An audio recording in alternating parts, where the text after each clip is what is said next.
Deccan welfare protection society के सरबराह हैं जनाब उस्मान हाजरी साहब, प्लीज़।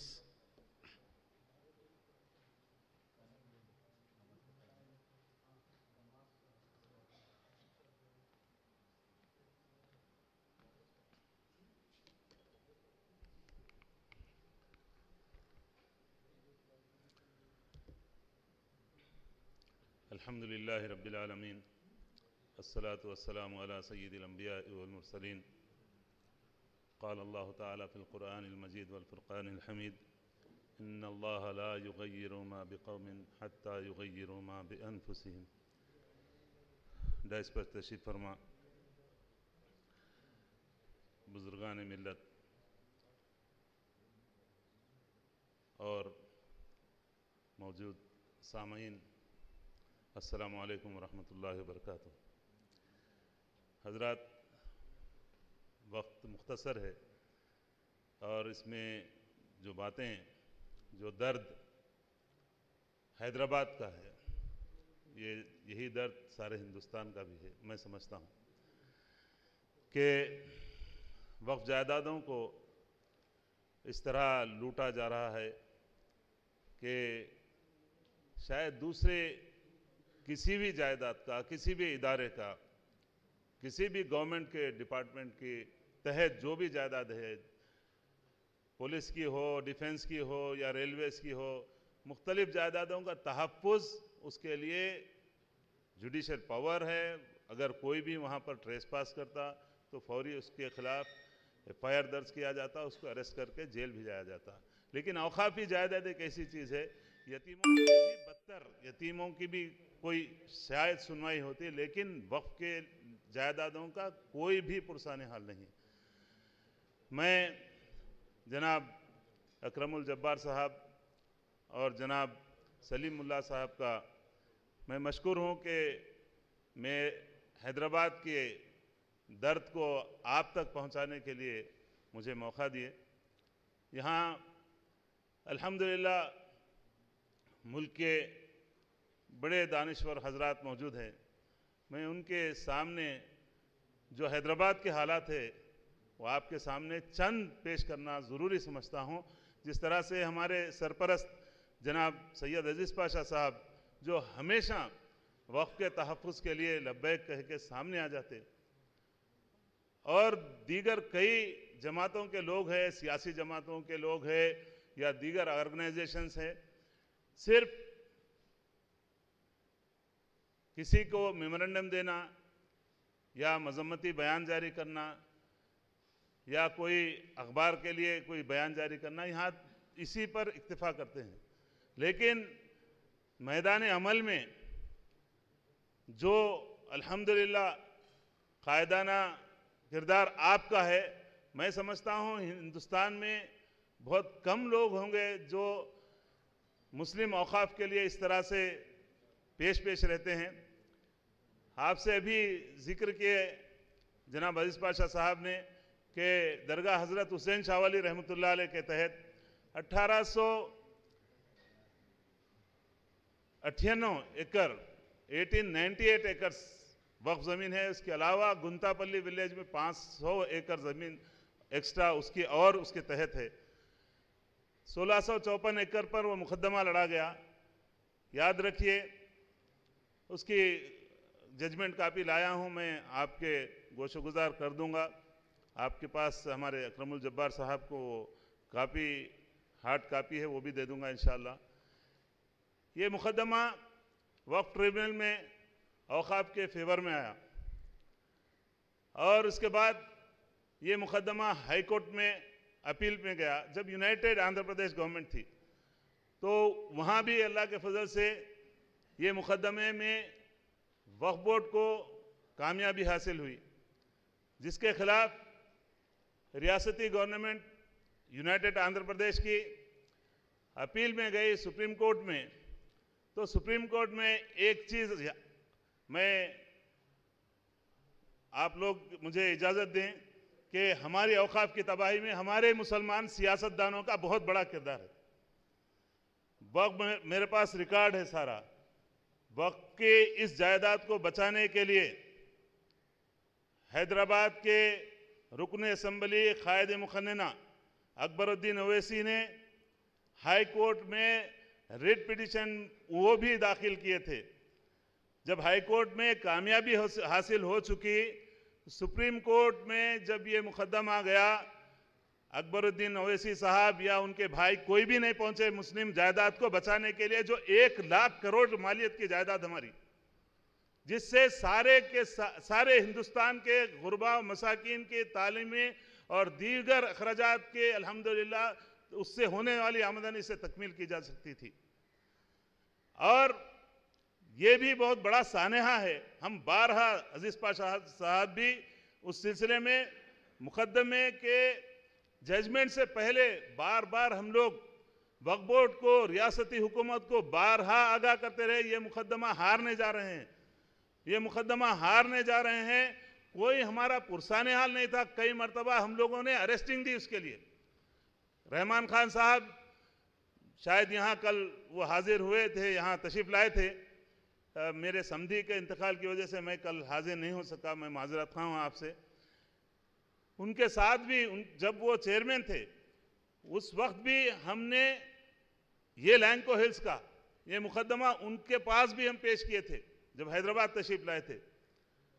कई मरतबा इस ईटीवी और दीगर नेशनल चैनल्स पे डिबेट हुआ, उसमें रहमान खान साहब के साथ बार बार मैं गुजारिश करता रहा, इसको बचाइए, मुसलमानों की बहुत कीमती जायदाद है।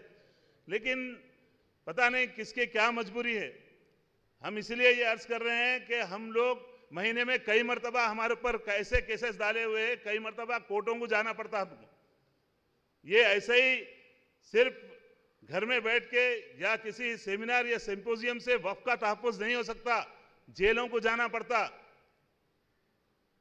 मुकदमों में के अलावा कई मरतबा हम लोगों के ऊपर अजीज पाशा साहब गवाह है, कातिलाना हमले हुए, पुलिस का पहरा घर के बाहर बिठा दिया गया था। अजीज पाशा साहब होम मिनिस्टर के पास जाके बहुत बड़े बहस और तकरार के बाद, चूंकि एक कब्रिस्तान पे 2 रास्ते बना दिए, एक बिल्डर को, बहुत बड़ा बिल्डर है, उसको रास्ता नहीं था, वो कब्रिस्तान हायल था, शेखपेट चौखंडी का कब्रिस्तान है। औरंगजेब रहमतुल्लाह अलैह के साथियों के कबूर वहां पर, उसको पाट कर मिटा कर वहां पर 2 रास्ते बना दिए गए, 2 रोड बना दिए गए कब्रिस्तान पर। हम लोग एहतजाज किए, हमारा भतीजा यहाँ मौजूद है। कई केसेस हम लोग आज भी, वो केसेस आज भी, आज अब चार्जशीट पेश हुई 2009 की 20 अप्रैल 2009 को 20 अप्रैल 2011 को। वहां पर हम एहतजाज किए, हम पे नॉन बेलेबल सेक्शंस लगाकर हमको फर्जी मुकदमों पे सियासी लोग वहां पर अपने मफादात की तकमील के लिए पुलिस पे हमला करा दिए और उसकी जिम्मेदारी हमारे ऊपर लगा दिए। जबकि अल्लाह गवाह है इस बात का, हमसे कोई चीज़ कभी भी हमारी तरफ से कोई तशद्दुद नहीं हुआ। तो ये चीज़ों को, और हैदराबाद में ज्ञानवापी की मस्जिद की बात कर रहे हैं, बाबरी मस्जिद की बात कर रहे हैं, 100 से ज़ायद मसाजिद हैदराबाद में गैराबाद हैं। मस्जिदों में सुअर बच्चे दे रहे हैं, मस्जिदों में खिंजीर, मस्जिदों को कबाड़ खाने बना दिए, मस्जिदों को घरों में तब्दील कर लिए। मस्जिदों का कोई पुरसाने हाल नहीं है। ये गवर्नमेंट, हमारी गवर्नमेंट जो रियासती गवर्नमेंट है, ये गवर्नमेंट 3 साल में 5 मसाजिद शहीद कर दी मुसलमानों की। कोई मुसलमान सियासतदान एहतजाज करता, ना कोई उलमा करम सामने आते अपने एहतजाज को दर्ज करवाने। सिर्फ और सिर्फ बिरयानी खाते, जाते, मुलाकात करते और अपने मफादात की तकमील करके वापस आ जाते। मुसलमानों के ताल्लुक से कोई भी मुस्लिम, मैं मशकूर हूँ अल्लाह के फजल से कि आज ये इजलास यहाँ पर मुनक्किद हुआ। आप लोग आइए, सरपरस्ती कीजिए हमारी। हम लोग सिपाही, अल्लाह के फजल से मैं इंडियन आर्मी को ट्रेनिंग देता हूँ कश्मीर में, हमारी अल्हम्दुलिल्लाह टीम है। हम लोग कभी भी ताकत का मुजाहरा नहीं किए और ना करना चाहते, लेकिन जो कॉन्स्टिट्यूशन में हमको राइट्स दिया गया है, हम मुसलमान जब तक नहीं उठेंगे उसको हासिल करने के लिए, तब तक ये जायदादें हासिल नहीं हो सकती। इसके लिए यूनाइटेड हम लोग सब एक जगह होना पड़ता। वक्फ को जुडिशल पावर दिलाने के लिए आप लोग सब हमारी सरपरस्ती कीजिए। हम लोग इंशाअल्लाह जिस तरह से यहाँ पर अल्हम्दुलिल्लाह आप तशरीफ लाए, हम वहाँ पर स्टेज सजाएंगे। आप आइए अपने बात को, क्योंकि मेरी एक बात से मसला हल होने वाला नहीं है। जब तक के पूरे हिंदुस्तान के मुसलमान जिनको दर्द है वक्फ जायदादों को बचाने का, यतीमों की, यसीरों के लिए बुजुर्गान दीन ने जो वक्फ की जायदादें उसको बचाने के लिए जब तक के हम लोग सामने नहीं आएंगे यूनाइटेड, सीधा सीधा कुछ भी नहीं हो सकता। हम सब जब तक मुत्तहिद होकर सामने नहीं आएंगे हमारी कोई आवाज नहीं सुनने वाला है।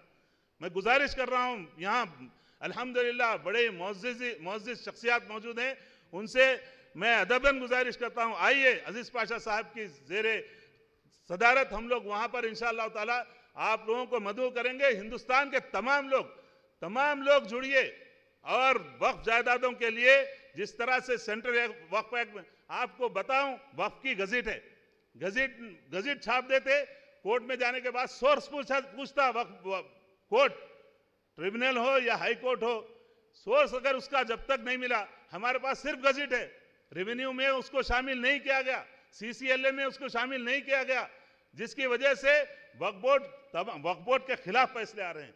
गुंतापल्ली का ऐसे हुआ, दरगाह हुसैन शाह वली रहमतुल्लाह अलैह का पूरा रिकॉर्ड मौजूद है, मुंतखब मौजूद है, उसके बावजूद भी हमारी रियासती गवर्नमेंट तमाम लोग मिलके मुस्लिम सियासतदानों ने 1 लाख करोड़ की वक्फ जायदाद का तबाही का तमाशा देखते रहे मुलविस है। इसके अलावा ईदगाह गुट्टाला बेगमपेट सर्वे नंबर 129 90 एकड़ आवाज, ये 20,000 करोड़ की जायदाद पूरी तबाही का शिकार हो गई। चंद्रबाबू नायडू रिलीज कर दिए थे वक्फ बोर्ड को जमीन, लेकिन वक्फ बोर्ड नाहल वक्फ बोर्ड कभी भी उस जमीन को, उसका जमीन का कब्जा हासिल नहीं किया।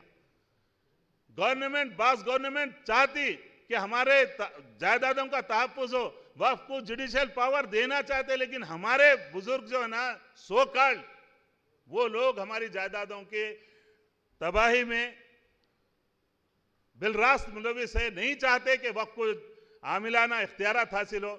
मैं गुजारिश कर रहा हूं तमाम से, अगर इन बातों में अगर कोई भी किसी की दिलाजारी हो तो मैं बेइंतहा माजरत खा हूं। हम लोग ये जद्दोजहद कर रहे हैं, करते रहेंगे इंशाअल्लाह। अल्लाह से दुआ है कि अल्लाह ताला हमारा खातिमा अल्लाह के इन जायदादों के तहफ्फुज के लिए करें। जज़ाकुमुल्लाहु खैरन। अस्सलामु अलैकुम वरहमतुल्लाहि वबरकातुहू।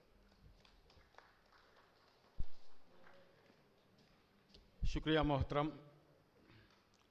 और ये सेशन अपने अख्ताम पर पहुंचा है और मैं सभी हजरात का शुक्रिया अदा करता हूं।